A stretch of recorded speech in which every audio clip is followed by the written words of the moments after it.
Bismillahirrahmanirrahim. Assalamualaikum warahmatullahi wabarakatuh. Baik teman-teman semuanya, langsung saja kali ini kita akan memulai untuk membahas ilmu nahwu dari bab pertama, yaitu babul kalam dari kitab Al-Muqaddimah Al-Ajurumiyah. Sebagaimana telah saya sampaikan, ilmu nahwu itu adalah ilmun yu'rafu bihi ahwalu awakhiril kalimat min haitsul bina wal i'rab. Jadi ilmu nahwu ini adalah dengan kita mempelajari ilmu nahwu, nanti kita bisa mengetahui eh, keadaan akhir dari satu kalimat, apakah itu fathah atau dhammah atau kasroh ataupun tanwin, ataupun sukun itu. Dan nanti kita bahas lebih panjang lagi. Saya udah berikan catatan ya di grup tele, tinggal dibaca dan kita jelaskan, kita kaji bersama-sama. Bismillahirrahmanirrahim. Babul kalami. Pertama adalah pembahasan tentang kalam atau ucapan. Nah, al-kalamu huwal lafzu al-murakkabu al-mufidu bil wad'i. Nah, kita akan membahas ini dulu. Jadi, al-kalam, kalam itu ucapan. Kata kitab Al-Jurumiyah, huwal lafzu al-murakkabu al-mufidu bil wad'i. Itu adalah lafaz murakkab mufid bil wad'i. Nah, langsung saja lihat catatan yang telah saya kirim.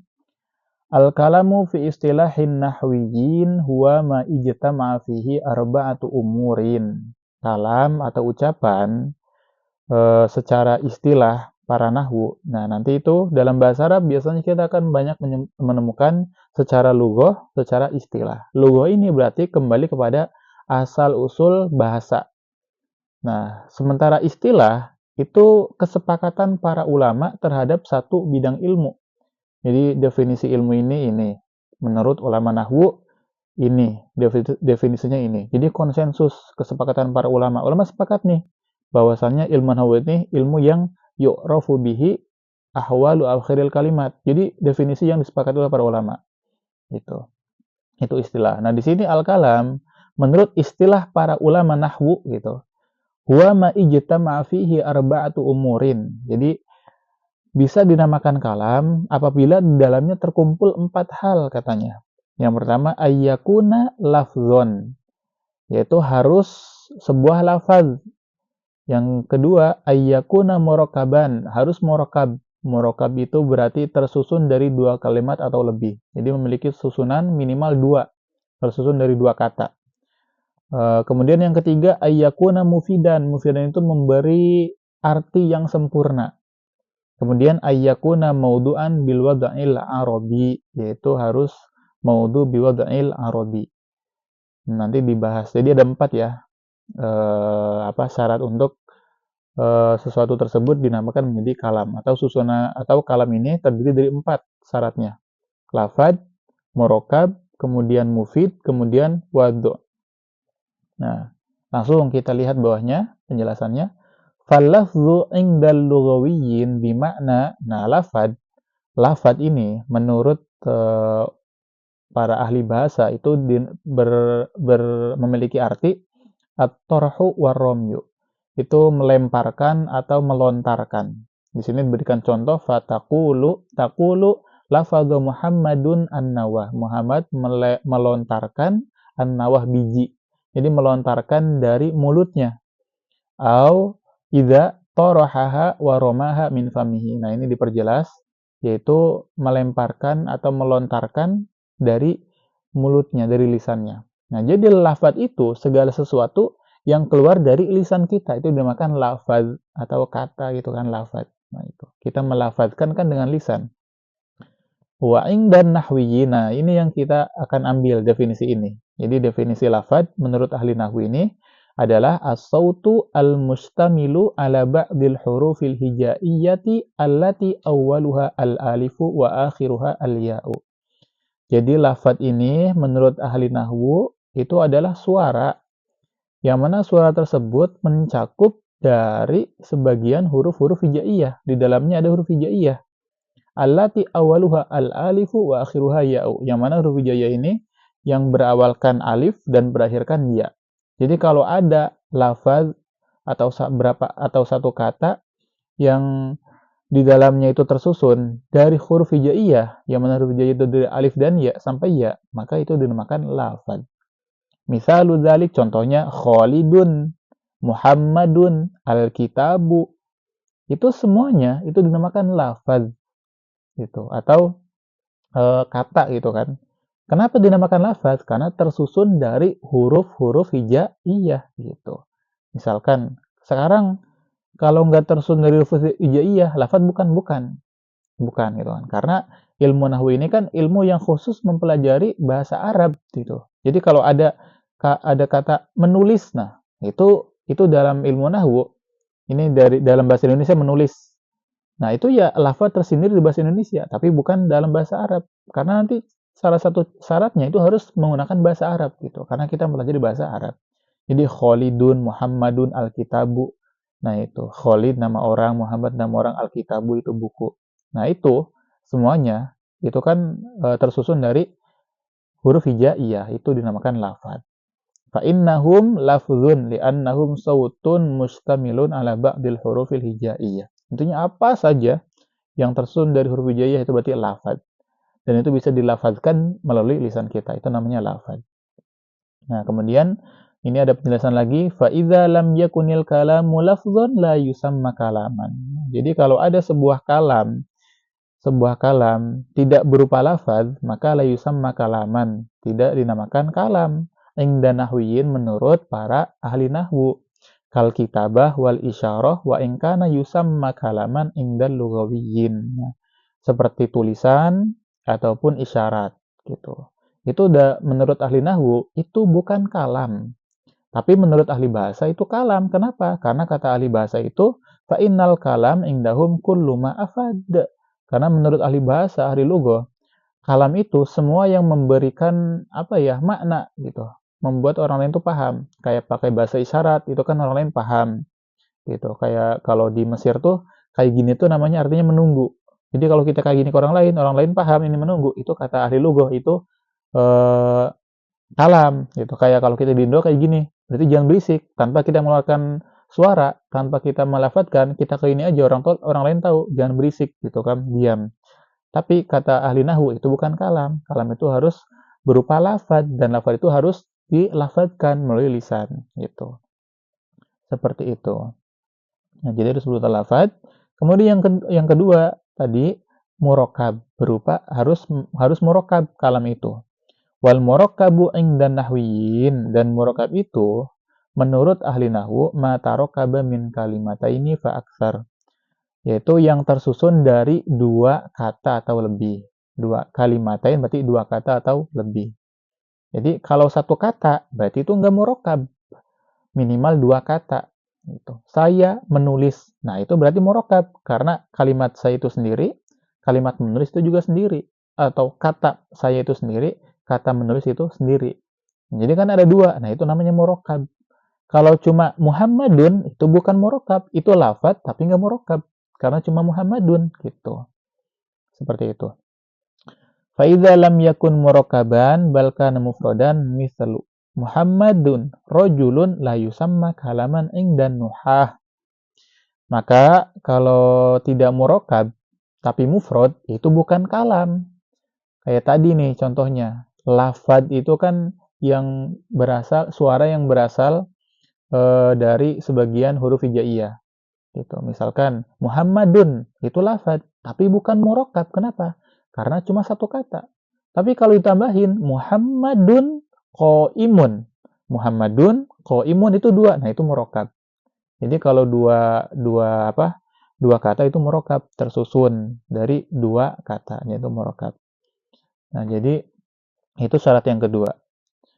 Nah, kemudian wal mufidu indahum. Dan syarat yang ketiga adalah mufid. Apa itu mufid? Ma afada faidatan tammah yahsunu sukutu 'alaiha minal mutakalimi wassami. Ma afada faidatan tammah. Mufid ini yang memberikan faidah, yaitu memberi makna yang sempurna gitu. Yang mana dengan makna yang sempurna ini yahsunu sukutu 'alaiha minal mutakalim wasami. Orang yang mengucapkan kalam tersebut dan yang mendengar kalam tersebut, ucapan tersebut, itu puas dengan ucapan tersebut.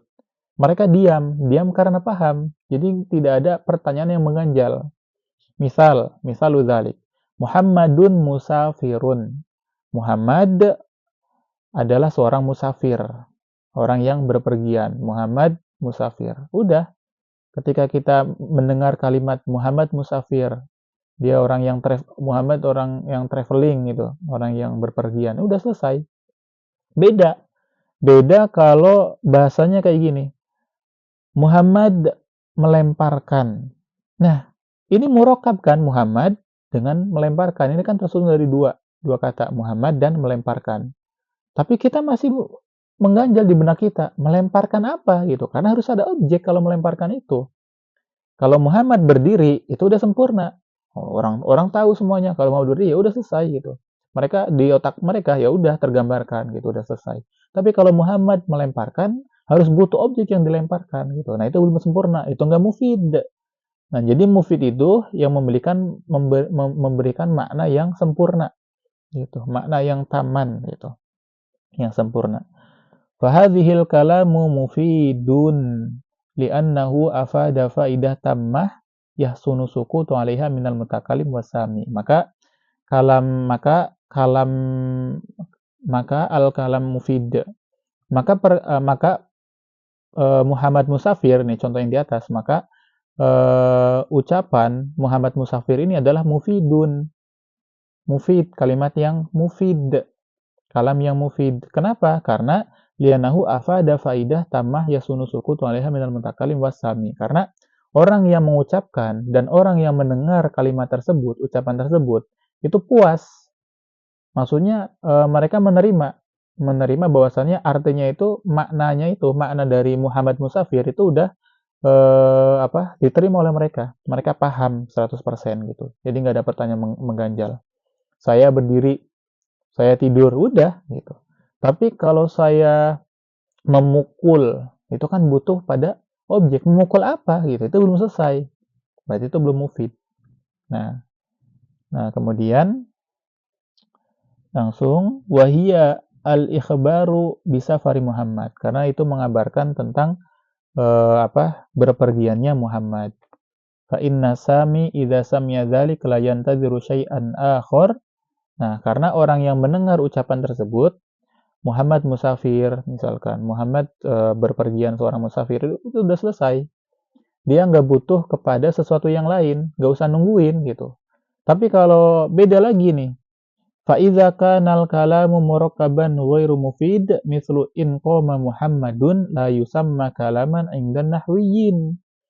Tapi kalau ada satu ucapan yang murakkab, yang tersusun dari dua kalimat atau lebih, ghairu mufid, tapi tidak memberikan makna yang utuh, yang sempurna, maka la yusamma kalaman inda nahwiyin, nggak dinamakan kalam, nggak bisa dinamakan kalam. Contohnya, in qoma Muhammadun, jika Muhammad berdiri, selesai di situ kalimatnya. Jika Muhammad berdiri, itu kan terdiri dari tiga kata. In, jika. Koma, berdiri. Muhammadun, siapa Muhammad. Jika Muhammad berdiri. Ini tiga kata loh, berarti murokab, lebih dari dua kata. Tapi maknanya nggak utuh. Jika Muhammad berdiri, lalu apa? Kan orang yang mendengar itu masih menunggu. Kalau Muhammad berdiri ngapain? Gitu. Kalau Muhammad berdiri mau makan, atau minum, atau lari, atau pergi kemana gitu. Kan ini harus dilanjutin. Nah, jadi ini masih mengandung tanda tanya. Jadi belum selesai. Jadi ini nggak dinamakan mufid. Mau sebanyak apapun nanti kita ngomong banyak gitu kan, beberapa kalimat. Tapi kalau belum sempurna, nggak ngasih makna yang utuh, nah itu belum dinamakan kalam, kata ahli nahwu.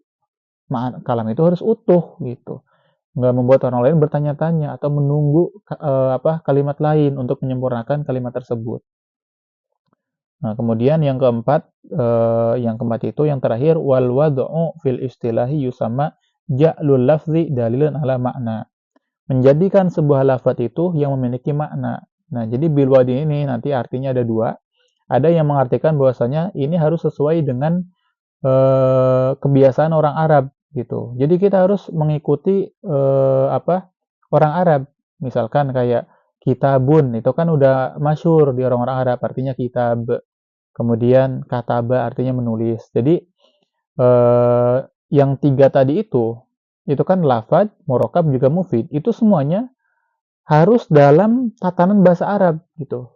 Nggak bisa kalau selain bahasa Arab. Yang mana bahasa Arab ini yang memiliki arti yang setiap yang memiliki arti yang memiliki arti yang diketahui oleh banyak orang, yang diketahui oleh kalangan Arab gitu. Tapi kalau kita mengucapkan sebuah kata, walaupun itu lafadznya menggunakan bahasa Arab, namun orang Arab nggak tahu artinya, wah ini bahasa baru nih. Mereka nggak pernah pakai bahasa tersebut, kata tersebut, itu bukan masuk kalam. Karena kalam ini kita mengikuti dialektika orang-orang Arab seperti itu. Ya, bil wada'i. Jadi satu kata yang mana kata tersebut itu memang sudah diletakkan oleh orang Arab, sudah biasa dipakai dari dulu gitu. Jadi orang Arab nggak perlu bertanya-tanya. Nah, itu makna wadi pertama. Wadi. Namun nanti ada lagi nih makna wadi itu yang di bawahnya. Wa qala ba'duhum al-muradu bil wadi huna al-qasdu ay yaqsidal mutakallimu. Nah, makna wadi itu adalah al-qasdu, menyengaja. Maksudnya orang yang berbicara itu sengaja benar-benar memiliki niat untuk berbicara secara sadar. Yang mana ifadatus sami bikalamihi, yang mana untuk memberikan makna yang utuh kepada orang-orang yang mendengar. Jadi memang benar-benar niat untuk menyampaikan satu kalimat gitu. Makanya faminal muraditsani fayakhrujul qasd ala kalamin naim wa manzal aqluhu. Nah, dari sini berarti orang yang tidur dan orang yang hilang akalnya itu kalau mereka berbicara itu nggak disebut kalam karena mereka nggak meniatkan. Orang tidur ngigau, saya berdiri gitu, itu bukan kalam gitu, karena dia datang dari orang yang tidur gitu, dia nggak sepenuhnya sadar. Atau orang yang mabuk gitu, dia bicara apapun itu bukan kalam kata ahli nahwu gitu, karena dia nggak ada kesadaran penuh. Nah, jadi wadu itu artinya ada dua, menggunakan kata yang mana kata tersebut memang telah diketahui maknanya secara umum oleh orang-orang Arab gitu. Kemudian menyengaja. Jadi kalau nggak sengaja bukan kalam. Misalkan kita kepaduk langsung koma zaidun gitu. Itu bukan kalam. Karena itu nggak sengaja gitu. Jadi memang harus niat gitu. Kalau kepaduk kan kayak nggak ada orang yang mendengar kalam kita. Seperti itu. Nggak ada orang yang mendengar ucapan kita. Jadi kita ulang lagi. Kalam ini atau ucapan dalam bahasa Arab harus memiliki atau harus terkumpul di dalamnya 4 syarat. Pertama, yakuna lafzon, yaitu harus sebuah lafadz, yang mana lafadz ini berarti suara yang keluar dari lisan kita, yang mana suara tersebut tersusun dari huruf-huruf hijaiyah, yang mana huruf hijaiyah itu dari alif sampai ya gitu. Jadi berarti kita lafadz berarti harus bahasa Arab kan. Kemudian ayyakuna murakaban, harus murokab, tersusun dari 2 kata atau lebih. Kalau satu doang berarti nggak bisa gitu. Karena untuk sempurna itu minimal butuh 2 kata dalam bahasa Arab.